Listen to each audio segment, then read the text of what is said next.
आज आपण पाहताय विशाखाताईंनी हा कार्यक्रम घेतलेला आहे उद्धव साहेबांच्या वाढदिवसाच्या निमित्त. शिवाजी पार्कमध्ये जवळपास 600 वेगळी झाडं लावण्याचा आज आम्ही कार्यक्रम हाती घेतलेला आहे. 2-3 महिन्यापूर्वी राजसाहेब आम्ही सगळ्यांनी इथे सुशोभीकरणाचं भूमिपूजन केलं, त्यानंतर उद्घाटन देखील केलं. आणि असंच आपण पाहतोय की एका बाजूला शिवसेना उद्धव बाळासाहेब ठाकरे पक्ष म्हणून आम्ही मोकळी मैदानं, मातीची मैदानं ही वाचावीत ह्याच्यासाठी सगळा हा लढा देत आहोत, प्रयत्न करत आहोत. आणि दुसऱ्या बाजूला भाजप आणि भाजपचे महापौर हे सगळे ओपन स्पेसेस, RGPG हे प्रायव्हेट बिल्डर आणि कॉन्ट्रॅक्टरच्या हाती जातील असा हा सगळा प्रयत्न त्यांच्या हातून चाललेला आहे. हा लढा काही दिवसांनी आपल्याला रस्त्यावर पण दिसेल. जे काही मोकळ्या जागा ह्यांचा ढापण्याचा प्रयत्न, त्याच्या विरोधात आम्ही एक मुंबईत महामोर्चा देखील करणार आहोत आणि त्याच्यावर आमचं नियोजन चालू आहे. खरं तर मातीचा प्रश्न आहे, कारण मोठ्या प्रमाणात देखील शिवाजी पार्काची उडत असते, त्यासाठीचा देखील तुमचा लढा मागता. नक्कीच आज चिखल आहे, पण आपण पाहतोय राजकारणापेक्षा थोडा बरा चिखल आहे. महापौरांच्या बंगल्यासंदर्भात तुम्ही ट्विट केलेलं आहे, हो, वारंवार खर्च केला जातोय. आता देखील पुन्हा एकदा 2,79,00,000च्या निविदा मागवल्यात. महापौरांकडून असं सांगितलं जातं की माझा याच्याशी काही संबंध नाही या निविदांशी. मग कुठून येतोय? मग मुख्य गोष्ट हीच आहे, आपण पाहिलं असेल माझ्या दोन्ही बाजूला 2 माजी महापौर आहेत मुंबईच्या, आणि कोणी एवढा खर्च केला नसेल असा खर्च सध्याच्या महापौर करत आहेत. एक अंदाज द्यायचा तर एवढाच आहे, आमदार म्हणून आम्हाला पूर्ण मतदारसंघासाठी 5 कोटी निधी मिळतो. खासदारांना 6 मतदारसंघ विधानसभेचे जे असतात त्यांचे 1 लोकसभा मतदारसंघात, त्या पूर्ण 1 लोकसभेसाठी 5 कोटी मिळतो. आणि जो काही आता निधी महापौरांना फक्त त्यांच्या स्वतःच्या बंगल्यासाठी मिळालेला आहे तो जवळपास 5.5 कोटीचा आहे. आणि गाड्या देखील ज्या आता घेत आहेत त्या देखील 1.5-2 कोटीच्या आहेत. तर म्हणजे हा सगळा खर्च स्वतःवर कशासाठी करताय? कुठे नेमकं तुम्हाला काय दाखवायचं जगाला? महापौर बंगला काही तुम्ही वेगळं काही आता टुरिस्ट प्लेस निर्माण करणार आहात की ताजमहल बांधणार आहात तिथे? कॉन्क्रिटीकरणाचा कोणी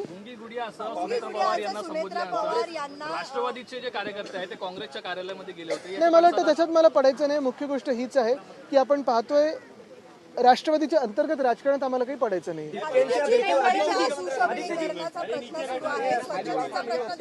मोठ्या प्रमाणात उद्भवलेला आहे. खरं तर महापौरांकडे किंवा मग पालिका प्रशासनाकडे गाड्या खरेदी करण्यासाठी पैसे आहेत, मग मुंबईकरांचे जे कर घेतले जातात, जू चौपाटी साफ करण्यासाठी पैसे नाही आहेत का? आजचा 24वा दिवस आहे, लोकशाही तुम्ही पाहिलं असेल जुहू चौपाटीचा कचरा असेल तिथे आमच्या विरोधी पक्षाच्या नेत्या किशोरीताई जाऊन पण आल्या, तिथे देखील प्रश्न देखील विचारले. BSTचा प्रश्न असेल, बसेसचे रूट्स कमी होत आहेत, बस कमी होत आहेत, पगार वेळेवर दिले जात नाही आहेत, पेन्शन वेळेवर दिले जात नाही आहेत, मुंबईत सगळीकडे कचऱ्याचे ढिगारे वाढत चालले आहेत, रस्त्याचा कॉन्क्रिटीकरणचा प्रश्न, जिथे खड्डे दिसत आहेत, ह्या सगळ्यासाठी BMC सांगते आमच्याकडे पैसे नाही आहेत. पण महापौर बंगल्यासाठी 5.5 कोटी उडवण्यासाठी असतील किंवा मग नवीन गाड्यांसाठी असतील, इथे बरोबर पैसे सापडतात. येणं टेंडर काढले गेलेले आहेत. स्वतः अमित साटम बोलले की ट्रॅश बूम बसवण्यात आले, पण ट्रॅश बूमच नाही आहेत. खरं चाटमवर विश्वास ठेवू नका. रस्त्याचं कॉन्क्रिटीकरण रस्त्याचं कॉन्क्रिटीकरण करण्यात आलं होतं, मात्र पहिल्या जे ABCD वॉर्ड आहे त्या ठिकाणी 3,79,00,000चं खड्ड्यांसाठी निविदा काढण्यात आलेल्या आहेत. एकीकडे आयुक्तच म्हणतात की कॉन्क्रिटीकरण झाल्यामुळे खड्ड्यांचा खर्च वाचणार आहे. ABCD वॉर्डमध्ये साधारणपणे ABC वॉर्डमध्ये खरं तर कोणाचं वर्चस्व आहे, कोणाचं लक्ष ओपन स्पेसेसवर आहे, जसं काही रायगडमधले ओपन स्पेसेस घेतले असतील तसं इथे कोणाचं आहे का, हे देखील आपण शोधून काढावं. आणि दुसरं म्हणजे सगळ्यात महत्त्वाची गोष्ट हीच आहे की कॉन्क्रिटीकरण, आपल्याला आठवत असेल एकनाथ मिंदे हे हाऊसमध्ये खरं तर बोलले होते की 2 वर्षात मुंबईचे रस्ते चकाचक होतील, चांगले होतील. 4 वर्ष झालेत आता त्या घटनेला. स्वतःचे खिशे भरले पण खड्डे अजून भरून काढले नाहीत. तिथून काल त्यांचा मिस कॉल पण होता. एकनाथ शिंदे आणि भाजप म्हणजे दोघांमध्ये सध्या अंतर्गत धुसफूस सुरू आहे, कारण शिरसाट भेटले त्यावरून भाजपने नाराजी व्यक्त केली. आता ते चुपके की दिपके हे ठरवा तुम्ही, काय तुमचं चाललंय. पण अभिजितनी जो लढा दिला, आपण पाहतोय कुठेही राजकारण न करता ह्या देशाच्या तरुणांसाठी दिला, आणि त्याचा आम्हाला अभिमान आहे. सिद्धिविनायक मंदिरमध्ये ज्या लोकांना पकडलंय चोरी करताना ते शिवसेनेचे कार्यकर्ते आहेत, उभाटाचे कार्यकर्ते आहेत, असं सर्वत्र यांचं म्हणणं. मला वाटतं त्यांना जरा आठवण करून देतो मी. पहिलं चंदा चोरीवर तिथूनच सुरू करू, मग वाराणसीमध्ये काय चाललं तिथून सुरू करू, आणि सगळ्या मंदिरांचं कुठे कुठे काय काय झालंय ह्याचा एक आढावा घेणं गरजेचं आहे. दुसरी गोष्ट म्हणजे अर्थात तुमच्या हातात जी काही यंत्रणा आहे, तुम्ही ज्याला पकडायचं त्याला पकडता, ज्याला सोडता त्याचं सोडता, पण सदा सर्वांकरांना मी आठवण करून देतो. मला वाटतं विशाखाताईंनीच मध्यंतरी एक सभेमध्ये किती कोणाचे फ्लॅट आहेत, कुठे कुठे आहेत, किती कोणाच्या चाव्या आहेत, हा सगळा आढावा आमच्याकडे आहे. तो कदाचित आम्ही आता जगजाहीर करू शकू. शिवसेनेसंदर्भात सुनावणी सुरू आहे. आज पुन्हा एकदा नियमित सुनावणी सुरू आहे. काय वाटतं तुम्हाला? सकारात्मक यामध्ये बाजू मांडण्यात येते, तारीख पे तारीख बाजू मिळते. दिसतंय होईल आज. एकमेकांशी भांडताना पाहायला मिळतात. प्रकल्प दिल्यानंतर आता मिठी नदीचं जे 3.3 किलोमीटरचा पट्टा आहे त्याचं काम सुद्धा आघाडी समोर दिलेलं आहे. मला वाटतं पुढच्या आठवड्यात वगैरे एक नोटिफिकेशन निघणार आहे की मुख्यमंत्र्यांचे सगळे काही जे काही कार्यभार आहे ते अदानीच सांभाळतील. महाराष्ट्र हा देखील अदानीच सांभाळतील असं ते नोटिफिकेशन काढणार आहे. ते काढल्या मग बघू पुढे चॅलेंज होत आहे का कुठच्या कोर्टात. सगळ्या कार्यक्रमासाठी जात असतात, पण लोकशाही जेव्हा विचारते की झूल चौपाटीची पाहणी कधी करणार, त्यांना अद्यापही वेळ मिळालेला नाहीये. दररोज सांगतात की मी गाडी बदलली की येतील त्या. कंत्राटदार जे आहेत ते हाणामारी करतायत. अगदी महापालिकेच्या वॉर्ड ऑफिस मध्ये येऊन हाणामारी करतायत. इतकी कंत्राटदारांची मजल केलेली आहे. काय कशा मला वाटतं मी हे पहिल्यापासून सांगत आहे, भाजप म्हणजे बिल्डर आणि कॉन्ट्रॅक्टरांचा पक्ष झालेला आहे. आता मुंबईत 16 एकर साधारणपणे आपण पाहतो ओपन स्पेस ही एका भाजपच्या मित्राला दिली जात आहे. फुटबॉलचं ग्राउंड भाजपच्या कॉन्ट्रॅक्टरला दिलं जात आहे. बिल्डर कॉन्ट्रॅक्टर सरकार आहे. निवासी डॉक्टरांचा संप आहे. मुंबईतील आरोग्य व्यवस्था ठीक आहे, हिंदी वरती असल्याचं पाहायला मिळते, कारण निवासी डॉक्टर संपावर दिलेले आहेत. अनेक रुग्णांना याचा फटका बसतो. अहो, तुम्हाला माहिती आहे का, आज निवासी डॉक्टर मार्टची जी संस्था आहे ती अर्थात स्ट्राईकवर चाललेली आहे. त्यांचा विषय थोडा आज वेगळा आहे, पण बाकीचे जर विषय पाहिले त्यांचे जे आम्ही हाताळत होतो, आम्ही मार्गी लावलेले विषय होते. मग असिस्टंट प्रोफेसरचं वय काय असायला पाहिजे, स्टायपेंड काय असायला पाहिजे, त्यांचे हॉस्टेल जर तुम्ही परिस्थिती पाहिली, आम्ही जे 100 कोटी नायरला दिलेले ते कुठे आता वापरले गेलेत वगैरे, हा सगळा प्रश्न आहेच त्यांचा. म्हणजे हा जरी आजचा विषय जरी थोडा वेगळा ठेवला तरी बाकीचे प्रश्न आहेत त्याला कोणीही यानं उत्तरच नाही. बरं, जे डॉक्टर बनतात, म्हणजे महाराष्ट्रात आणि देशात परिस्थिती अशी झाली आहे, नीट परीक्षा पेपर लीक होते आणि ते झाल्यानंतर आंदोलन करतात, त्यांना लाठीचार्ज. पण फेकनाथ मिंदेंचे जे लोक जाऊन डॉक्टरांना मारहाण करतात त्यांना लगेच बेल देण्याची सोय केलेली असते किंवा हॉस्पिटलमध्ये लपवण्याची सोय केली असते. बघा, मी सांगितलं ना, बाईट संपेल आणि पाऊस जाईल. जिस तरीके से एक विदर्भासाठी घेऊन टाकू.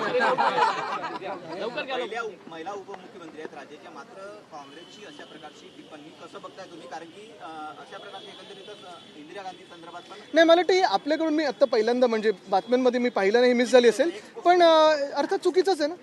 महिलांचा सन्मान झालाच पाहिजे, महिलांचा आदर झालाच पाहिजे. आणि खरं तर तसं पाहिलं तर कुठेही म्हणजे त्यांच्या अंतर्गत वादात आपल्याला पडण्याची गरज नाही. मुझे लगता है कि जैसे ही आप देख रहे हो सारे भाजपा के ट्रोल महिलाओं को ट्रोलिंग करते हैं, आपने देखा होगा यहाँ जिन्होंने रील्स बनाए उनकी ट्रोलिंग की, वो जैसे गलत है ये भी गलत है. आज फैसला आने वाला है सिंबल को लेके, मतलब फैसला आएगा तो शिवसेना बहुत ही अच्छा होगा. लेकिन यही बात है कि ये जो हमारी हियरिंग है या जो हमारी केस है पिछले 4 साल से प्रलंबित है. हमारे बाद एनसीपी को तोड़ा गया, टीएमसी को तोड़ा गया, आम आदमी पार्टी को तोड़ा गया. और ये क्यों कर रहे हैं? क्योंकि इनको जो 2/3 मेजॉरिटी चाहिए लोकसभा में, वो करने की इनकी कोशिश है. और ये करके जो संविधान ने हमें हक दिए, अधिकार दिए, आवाज़ दिए, वो छीनने की कोशिश है. तो हम यही उम्मीद करते हैं कि जल्द से जल्द सुप्रीम कोर्ट इस कॉन्स्टिट्यूशनल इशू पे जो भी रूलिंग हो वो दे. यही उम्मीद है. आरएसएस प्रमुख आने वाले हैं, जेनजी से बात करने के लिए आने वाले हैं. नहीं, वो एक मॉडल यूनाइटेड नेशंस का प्रोग्राम है. आयमन में पहले हम सभी लोग जाके आए. मुझे नहीं लगता इतना कोई महत्व देना चाहिए. और जेनजी को सुनने के लिए आज सारे लोग बात कर रहे हैं, लेकिन जब जेनजी लाठी खा रहा था, जब जेनजी AK-47 का सामना कर रहा था, जब जेनजी टीयर गैस का सामना कर रहा था, जब जेनजी इलेक्ट्रिक गन्स का सामना कर रहा था, तब ये आज जो सब प्रवचन दे रहे हैं इनको, वो कहाँ थे? मैं सिर्फ मोहन जी की बात नहीं कर रहा हूँ, वो एक अलग कार्यक्रम में आ रहे. लेकिन आज आप देख रहे हो पोस्टर्स लगे हुए, I am Gen Z, I respect this, I am Gen Z, I respect that. जब जेनजी सवाल पूछ रहा था तो जवाब देने के लिए आप कहाँ थे? आप तो पार्लियामेंट में भी नहीं आ रहे. पार्लियामेंट में आओ, बात करो. राहुल गांधी ने सवाल उठाया है कि जो शिक्षा प्रणाली है उस पर बीजेपी और आरएसएस अपना कब्जा जमा रही है. हर राज्य में अलग अलग भाषा है, तमिलनाडु में अलग भाषा है. बिल्कुल, जो शिक्षा प्रणाली है अगर आप देखें तो पूरे देश भर में खुद के VCs कहीं क्वालिफाइड है, कहीं अनक्वालिफाइड है, उनको बिठाया है. अगर आप देखें तो कल परसों में प्रशांत किशोर की जो भी जीत हुई है, वहाँ भी यही भावना थी कि जो वहाँ के मुख्यमंत्री है उनके खिलाफ ये वोट था. शिक्षा प्रणाली ये बदलनी ज़रूरी है. NEP 2020 में आई, कहाँ इम्प्लीमेंट हुई, कैसे इम्प्लीमेंट हुई, अभी तक किसी को पता नहीं है. लेकिन शिक्षा प्रणाली बदलने के बाद क्या जॉब्स क्रिएशन हो रहा है, क्या एम्प्लॉयमेंट क्रिएट हो रहा है? अगर आप देखिए तो अगले 10 साल में पूरी दुनिया भर में 1.2 बिलियन लोग ऐसे हैं जो 18 साल के आगे यानी उस उम्र में आएंगे जो वर्किंग पॉपुलेशन होगा. और फिर आप लगभग सिर्फ 40 करोड़ लोगों के लिए जॉब अपॉर्चुनिटी पूरी दुनिया भर में रहेगी। तो ये क्या आप सोच रहे हो? कुछ अलग सोच रहे हो कि नहीं सोच रहे हो? शिक्षा प्रणाली बदलनी ज़रूरी है, लेकिन भाजपा ये चाहती है कि आप शिक्षा से दूर रहो, आप जॉब से दूर रहो, और जो भी वो डोल्स देती है, फ्री राशन हो या उस पर निर्भर रहे और भाजपा को थैंक यू कहते रहे। राहुल गांधी का बयान आया। ओवैसी इन्होंने ट्वीट करते हुए कहा है कि अगर अयोध्या राम मंदिर में चंदा दिया गया है तो उसकी रिसिप्ट जो है वो जो दुनिया के सामने आई है। ये सारे आरोप झूठे हैं। मुझे लगता है कि सबसे बात यही है, पहली बात यही है कि दुनिया भर में सारे हिंदू यही पूछ रहे हैं कि अयोध्या में जो चंदा चोरी हुए वो भाजपा क्यों नहीं कहते कुछ उस पर। अनिल मिश्रा को किसने अपॉइंट किया, चंपत राय को किसने अपॉइंट किया, यही तो सारे दुनिया भर के हिंदू पूछ रहे हैं। पिछले 4 महीने से मरम्मत चल रही है। 3.89 लाख का 3 करोड़ जो है किया जाएगा। इसके पहले जो है आपको एक अंदाज देता हूँ, MP लैड फंड ये 5 करोड़ का होता है, महाराष्ट्र में MLAs को भी 5 करोड़ मिलते हैं, और इससे बढ़कर लगभग 6 करोड़ तक जो रकम है वो मेयर हाउस के सिर्फ मुरम्मत पे जा रही है। ये कौन सी बात है? यानी आप अगर अच्छी BST बस की सुविधा पूछे, कचरा उठाने की बात करें, पानी की समस्या की बात करें तो कहते हैं पैसा नहीं है, लेकिन खुद के बंगले पे, खुद के गाड़ी पे खर्चा करने के लिए बहुत पैसा, और ये पैसा सब मुंबई का रोका है, ये टैक्स पर मनी है। राहुल गांधी का बयान आया कि प्रधानमंत्री जेनजी को माफ कर रहे हैं, हमने माफी नहीं, हम प्रधानमंत्री से माफी चाहते हैं। मैंने उस दिन यही कहा था कि माफी किसने मांगी थी? हमने तो अकाउंटेबिलिटी मांगी है, माफी नहीं मांगी, हमने अकाउंटेबिलिटी मांगी है। और जेनजी को आप माफ कर रहे हो, लाठी किसने चलाई थी? आओ पार्लियामेंट में बात कीजिए। टीयर गॅस किसने चलाया था, AK-47 किसने चलाया था, बात कीजिए पार्लियामेंट में। आदित्यजी, एक शेवटचा प्रश्न, पर्यावरण हा तुमच्या जवळचा विषय आहे, अमित ठाकरे असतील तुमच्या जवळचा विषय, तुम्ही स्वतः जुहू चौपाटीसाठी काही मोहीम राबवणार असतील तर केव्हा राबवणार? मला वाटतं एक पहिली गोष्ट हीच आहे की आपल्या मुंबईच्या सगळ्याच चौपाट्यांवर आपण पाहत असाल कचरा हा खूप मोठ्या संख्येत येतो। ह्याचं कारण एक आहे, कारण समुद्राचे जे लाटा असतात किंवा जो करंट असतो तो आपण जो काही कचरा आपल्या ह्या नद्यांमध्ये किंवा नाल्यांमध्ये फेकतो तो साहजिकपणे परत येतो, कारण तो त्या टाईडप्रमाणे येतो। पण जेवढे लोक मुंबई महानगरपालिकेने पेपरवर एम्प्लॉय केलेले आहेत, स्वच्छतेसाठी असेल, साफसफाईसाठी असेल, ते खरोखर तिथे ड्युटीवर असतात का? आता आपल्याला माहिती आहे, अफरोज शाह जे माझे मित्र आहेत ते गेले जवळपास 10-12 वर्ष दररोज तिथे जातात। वर्सोवा असेल, जुहू असेल, त्यांनी ती मोहीम राबवली। अक्सा बीचला कधी कधी आता ते डोंगरांमध्ये, खोऱ्यांमध्ये जातात, तिकडे देखील गावांना कचऱ्याची विल्हेवाट कशी लावायची ह्याचं ट्रेनिंग देत असतात। पण हे सगळं जर एक अफरोज शाह करू शकतात, त्यांचे व्हॉलंटियर्स करू शकतात, तर मग सरकार किंवा BMC का नाही करत? बरं, पेपरवर जर तुम्ही माहिती काढली तर तिथे तेवढी लोकं दिसतील, पण हे कॉन्ट्रॅक्टर कोण आहेत जे 60 लोक दाखवतात आणि 2 लोक ठेवतात? ते 2 लोक बिचारे काय करू शकणार आहेत? कचरा साफ करू शकणार आहेत का? कचरा हा येत राहणं, तिथे क्रॅश बूम बॅरियर तुम्ही लावू नाही शकत, कारण समुद्राच्या लाटा तेवढ्या महत्त्वाच्या आणि जोरात असतात। पण हा कचरा आल्यानंतर तुम्ही स्वच्छता मोहीम चालवताय का, हा मोठा प्रश्न आहे, आणि तिथे महापौरांचं लक्ष नाही आहे। कदाचित आता मी बोलल्यानंतर तुम्ही ही मोहीम चालवल्यानंतर जाऊन फोटो काढून येतील, पण पुढे काय? ह्याच्यात आम्ही वारंवार वायरलेस असेल किंवा HFR असेल, हाय फ्रिक्वेन्सी रेडिओ, मग ते दहिसरकडे असेल, ह्या 2 विषयावर आम्ही विषय मांडलेला होता। काल ते नोटिफिकेशन निघालेलं आहे, अनेक नोटिफिकेशन या सरकारचे निघालेले आहेत। मी ह्या लढ्यात ज्यांनी सहभाग घेतला त्यांना सगळ्यांचं अभिनंदन करतो, पण नोटिफिकेशन पुढे कधी जाणार हा एक विषय। आणि दुसरं म्हणजे आपल्याला आठवत असेल, जुहू एअरपोर्टच्या बाजूला जी एक स्लम आहे, तिथे छोटं ते नगर आहे, तिथे 2017ला मुख्यमंत्री जाऊन भाषण दिलेलं की तुमचं तिकडच्या तिकडे इन सिटू रिहॅबिलिटेशन आणि SRA करू। आता ते इन सिटू तिथे होणार आहे का हे देखील मुख्यमंत्र्यांनी सांगावं।